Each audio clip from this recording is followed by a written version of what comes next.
Movie की शुरुआत में हम एक औरत को देखते हैं जिसका नाम मरियम होता है। वहीं हम उसके पति रॉय को भी देखते हैं जो फोन पर अपने बिजनेस पार्टनर से बात कर रहा होता है ताकि उसे एक बड़ा प्रोजेक्ट मिल जाए। यहाँ हम देखते हैं कि रॉय की फाइनेंशियल कंडीशन ठीक नहीं थी जिस वजह से वो अपना सारा गुस्सा मरियम के ऊपर उतारता था। दूसरी तरफ हम यूडा नाम के एक पेंटर को देखते हैं जो एक ढाबे वाले से अपने घर का एड्रेस पूछता है। दरअसल यूडा इस गाँव में नया था और वो अपनी एक पेंटिंग बनाने आया था, पर बहुत कोशिशों के बाद भी उसे कुछ समझ नहीं आ रहा था कि वो क्या बनाए। तभी यूडा की नजर मरियम पर पड़ती है जो रेड ड्रेस में बहुत खूबसूरत लग रही थी और यूडा उसे देखकर उसके पीछे चला जाता है। इसके बाद हम मरियम के पति रॉय को देखते हैं जो कि ओजी नाम के गैंगस्टर के पास जाता है जिसका काम लोगों को उधार पैसे देने का था और अगर कोई उसका पैसा नहीं लौटाता था तो वो उसे मार देता था। रॉय ने भी ओजी से बहुत सारा पैसा उधार ले रखा था और वो उससे और पैसे उधार मांगने आया था। वहाँ रॉय ओजी से बोलता है कि अगर उसे वो प्रोजेक्ट मिल गया तो वो उसका सारा पैसा सूद समेत लौटा देगा। अब रॉय की बातों में आकर ओजी उसे पैसे दे देता है पर वो उसे इन पैसों को टाइम पर लौटाने की धमकी भी देता है। दूसरी तरफ हम मरियम को देखते हैं जो अपने पिता की कब्र पर जाती है और उन्हें याद कर रोने लगती है। फिर जब वो वहाँ से घर आती है तो यूडा भी उसका पीछा करते हुए उसके घर तक आ जाता है और वो वहाँ छुपकर उसकी पेंटिंग बनाने लगता है। पर तभी मरियम भी उसे देख लेती है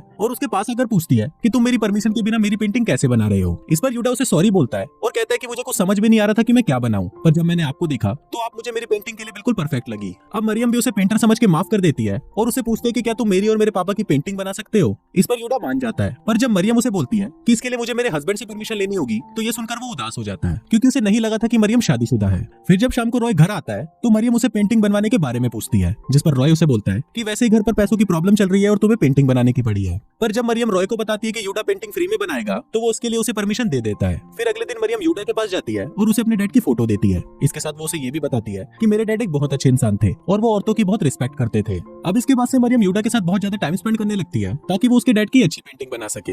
एक दिन रॉय अपने घर पर फोन करता है और मरियम के बारे में पूछता है और उसकी मेड उसे बताती है कि मरियम अपनी पेंटिंग बनवाने उस पेंटर के साथ गई है। अब ये सुनकर वो मरियम पर शक करने लगता है और फिर वो मरियम को देखने के लिए वहाँ से निकल ही रहा होता है कि तभी वहाँ पर ओजी के गुंडे आ जाते हैं और उसे गाड़ी में डालकर ओजी के पास ले जाते हैं। वहाँ ओजी रॉय से उसके पैसे मांगता है जिस पर रॉय अपने पार्टनर को फोन करता है और उसे पूछता है कि उसे वो प्रोजेक्ट मिला है कि नहीं, जिस पर उसका पार्टनर उसे बताता है कि वो प्रोजेक्ट तो कैंसिल हो गया और हमारे कुछ साथियों को भी पुलिस ने अरेस्ट कर लिया। अब ये सुनकर रॉय शॉक्ड हो जाता है और ओजी भी उसे देखकर समझ जाता है कि उसके पैसे डूब गए हैं। अब ओजी उसे मारने वाला होता है पर तभी रॉय उसे रोकते हुए बोलता है कि मैं अपना घर बेच दूंगा और तुम्हें तुम्हारे पैसे जल्दी ही चुका दूंगा। बस उस घर को बेचने में एक प्रॉब्लम है कि वो घर मरियम के नाम पर है, इसलिए मुझे उसे कन्विंस करना होगा। अब इस पर ओजी भी उसकी बात मान जाता है और उसे एक आखिरी मौका देता है। इधर हम मरियम को देखते हैं जो अपनी और अपने डैड की पेंटिंग को दीवार पर लगा रही थी। तभी हम वहाँ किसी दूसरे आदमी को देखते हैं जो मरियम पर नजर रख रहा था। तभी वहाँ पर मरियम देखती है कि उसकी बिल्ली का कटा हुआ सिर डाइनिंग टेबल पर पड़ा है जिसको देखकर वो चिल्लाने लगती है। उसके चिल्लाने की आवाज सुनकर यूडा उसके घर के अंदर आता है और उसे शांत करने की कोशिश करता है, पर तभी उनकी मेड उन दोनों को देख लेती है, इसलिए मरियम उसे यहाँ से जाने के लिए बोलती है क्योंकि इससे उसके और उसके पति के बीच में गलतफहमी हो सकती है।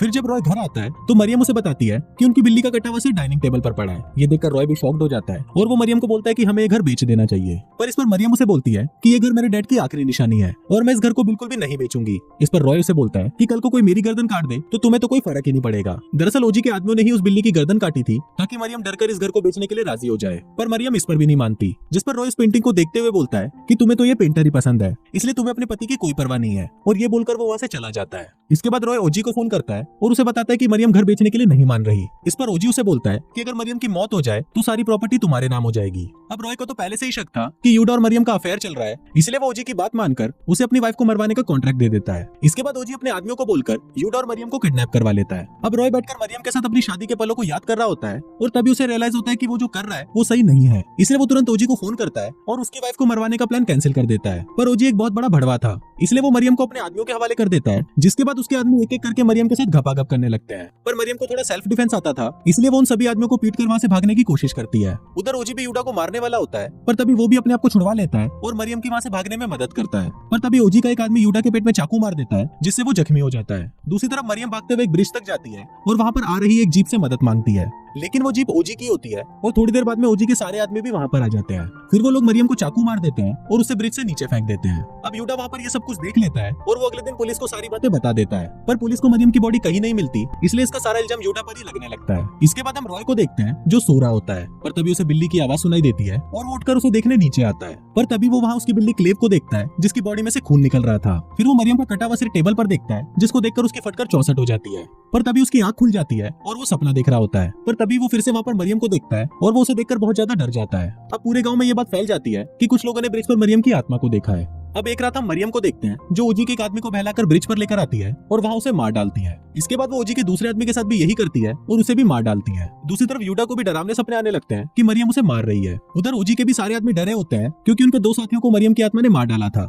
और इस पर ओजी उन्हें बोलता है कि भूत जैसा कुछ नहीं होता और तुम लोगों को भी डरने की कोई जरूरत नहीं है। अब ऐसे ही एक रात मरियम फिर से ओजी के एक आदमी को मार डालती है और जब दूसरा आदमी उसे देखकर वहां से भाग रहा होता है तो मरियम उसकी भी गर्दन काट देती है। फिर जब ओजी घर आकर अपने आदमी की लाश को देखता है तो वो बहुत ज्यादा डर जाता है। तभी वहाँ उसका आखिरी आदमी भी उसे छोड़कर वहां से चला जाता है। फिर जब वो रास्ते में जा रहा होता है तभी मरियम उसके पास आकर उसे भी मार डालती है। दूसरी तरफ ओजी अपनी जान बचाने के लिए यूडा के घर पर आता है क्योंकि उसे लग रहा था कि अगर वो यूडा के साथ रहेगा तो मरियम की आत्मा उसे कुछ नहीं करेगी। फिर वहाँ ओजी यूडा को बताता है कि मरियम के पति रॉय ने ही मुझे उसे मरवाने का कॉन्ट्रैक्ट दिया था ताकि वो उसके घर को बेच सके। अब ये सुनकर यूडा को बहुत गुस्सा आ जाता है और वो ओजी को अपने घर में बंद करके सीधा रॉय के घर चला जाता है और उसे सच उगलवाने की कोशिश करता है। पर रॉय जेल नहीं जाना चाहता था इसलिए वो घर का सामान तोड़ने लगता है और जोर जोर से चिल्लाने लगता है ताकि लोगों को ये लगे कि यूडा उसे मारने आया है। अब रॉय की आवाजों को सुनकर गांव के लोग उसके घर आ जाते हैं और यूडा को लेकर वहां से चले जाते हैं। फिर यूडा उन लोगों को बताता है कि रॉय ने ही ओजी के जरिए मरियम को मरवाया है और वो चाहे तो ओजी से खुद पूछ सकते हैं। और ये बोलकर वो उन सभी को अपने घर लेकर जाता है। पर वहां जाकर वो देखता है कि उसके घर का दरवाजा खुला है और वहां पर ओजी की लाश टंगी है। अब ये देखकर वो लोग यूडा पर ही शक करने लगते हैं पर यूडा उन्हें चकमा देकर वहां से भाग जाता है। अगले दिन जब रॉय अपने घर पर होता है तो वहां अचानक मरियम की आत्मा आकर उसे डराने लगती है जिससे डरकर वो बाहर भाग जाता है। पर तभी वहां पर ओजी के बॉस का आदमी आता है और रॉय को अपने बॉस के पास लेके जाता है।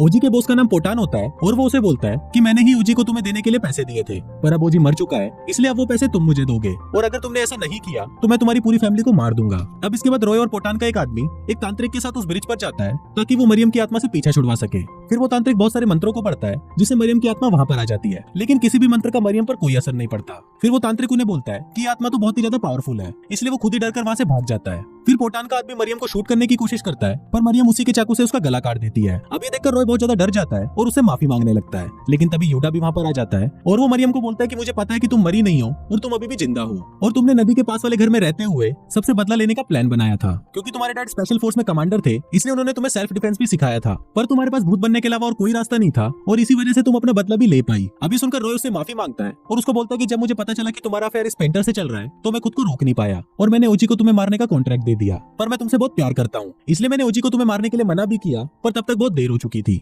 पर तभी यूडा उसे बोलता है कि मरियम और मेरे बीच में आज तक कुछ नहीं हुआ और वो तुम्हें धोखा देने के बारे में सोच भी नहीं सकती। अब ये देखकर मरियम भी रोने लग जाती है और वो चाकू को नीचे फेंक देती है। पर तभी वहाँ पर पोटान का आदमी आकर यूडा को मारने की कोशिश करता है पर इससे पहले कि वो यूडा को मारे मरियम उसे मार डालती है। पर तभी रॉय भी पीछे से मरियम के पेट पर चाकू मार देता है और बोलता है कि मैं तुमसे प्यार तो करता हूँ पर मुझे ये मेरी फैमिली के लिए करना पड़ेगा। अब मरियम को मरता हुआ देखकर यूडा एक पत्थर उठाता है और उसे रॉय के सर पर मारकर उसे मार डालता है। इसके बाद वो मरियम की लाश को उठाकर नदी में बहा देता है और खुद को पुलिस को सरेंडर कर देता है जिस वजह से उसे जेल हो जाती है। अब फिल्म के लास्ट सीन में हम देखते हैं कि पोटान ने मरियम के घर पर कब्जा कर लिया है पर अब मरियम सच में भूत बन गई है और वो पोटान और उसके साथियों को मार डालती है और कुछ इसी तरह से ये फिल्म यहीं खत्म हो जाती है।